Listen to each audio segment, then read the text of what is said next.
All right, boys and girls, we're on our last chapter of Dark Day in the Deep Sea. So they had just released the octopus, okay? And he waved goodbye. And the octopus had said, "Let me go home, I'm no monster." And then Jack and Annie and Henry released the octopus. All right? So this one's called Goodbye Mates. Jack looked up. The captain, the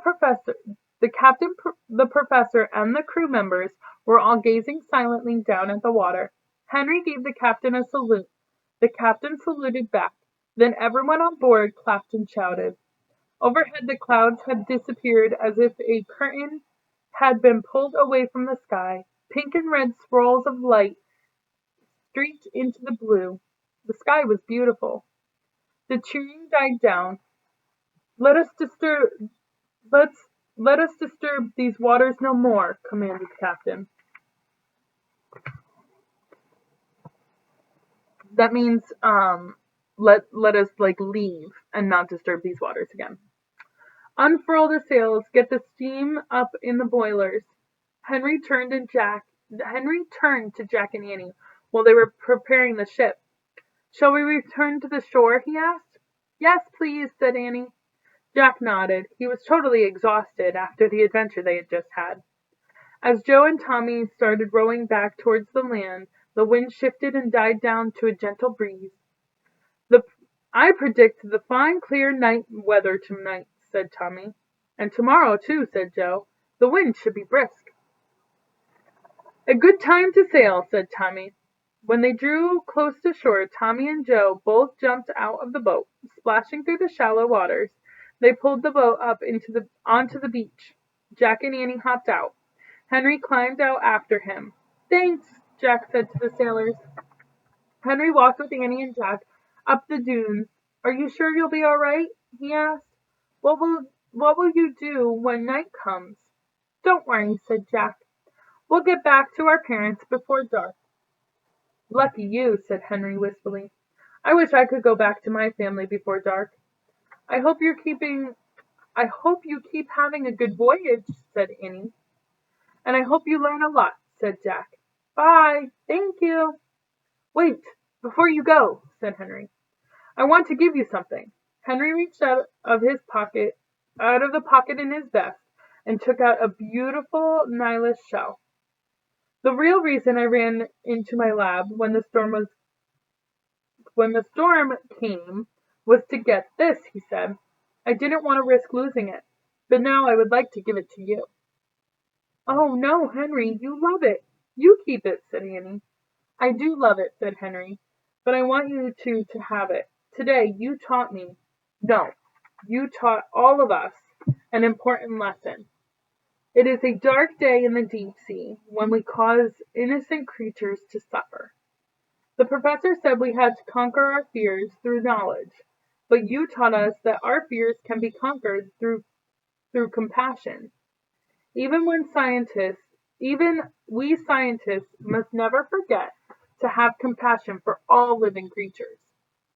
My compassion for the little creature that once lived in the shell made me very happy.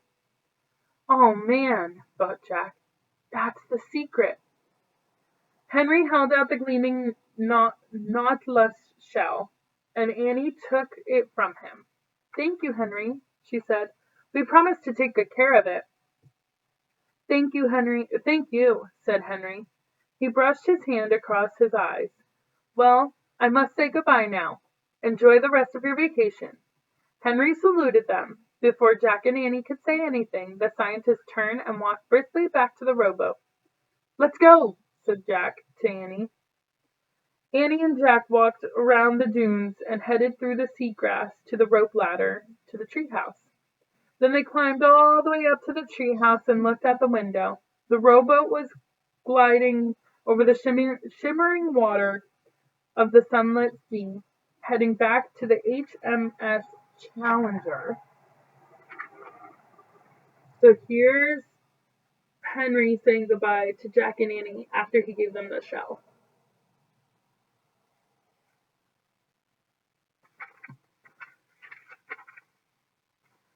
Goodbye, mates, said Jack. Our mission, said Annie. As if she just remembered, she looked at Jack. "We didn't discover the secret of happiness," she said. "Yeah, we did," said Jack with a smile. "Henry said it, actually. A secret of happiness is having compassion for all living creatures." "Compassion?" said Annie. "Yeah, that means feeling sympathy and love for them," said Jack. "Oh, sure," Annie said matter-of-factly. "Loving other creatures makes me really happy. I wonder why some people don't get that." "I don't know," said Jack. "Too bad they have to see a miracle first, like the octopus talking," said Annie. "I know what you mean," said Jack. "The octopus just being an octopus is a real miracle." Annie smiled, and Henry's seashell, the little creature inside him, too. Oh, Annie smiled and said, and Henry's seashell, the little creature that was inside it, was special too. He was a little miracle. She held out the shiny shell. Jack took the shell from her and carefully put it in his backpack. "The shell will help us remember the secret," he said. "I think we always knew it," said Annie. "Henry just put it into words. Come on, let's go." Annie picked up the Pennsylvania book and turned to the picture of the Frog Creek woods. "Let me go home," she said, repeating the strange sound of the octopus. Jack smiled. He started to tell her to say it right, but before he could, the treehouse started to turn and spin. It spun faster and faster. Then everything was suddenly still. Absolutely still. Soft raindrops pattered against the roof of the treehouse. "I love being home," said Annie. "Me too," said Jack with a sigh. Jack and Annie strapped on their bike helmets and pulled on their sneakers. Then Jack took their research book out of his pack and put it in their library books. "And all I want to do now is go in our warm, dry house and see Mom and Dad," said Annie. "Me too," said Jack. "And read one of the new library books." "And eat dinner," said Annie. "A good dinner," said Jack. "No stale biscuits or lime juice." He slipped on his backpack. "And no pea soup." "Pea soup?" asked Annie. Jack had already started down the ladder. Then read a little more and climbed into bed. He continued. "A warm, dry bed, a warm, dry house," said Annie, following him. "Yep," said Jack, stepping out into the wet ground. "I guess the octopus just wanted to go home too. Hey, I wonder if he had a name." Said Annie. She and Jack climbed on their bikes. "I think his name might be Charles." "That sounds right," said Jack, laughing. "I wonder if Charles has an octopus wife and octopus kids." "I bet he does," said Annie. "And I bet he couldn't wait to go home and hold them in his 8 arms."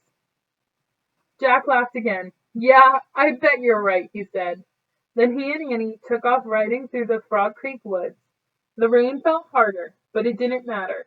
They were heading home, their nice warm home.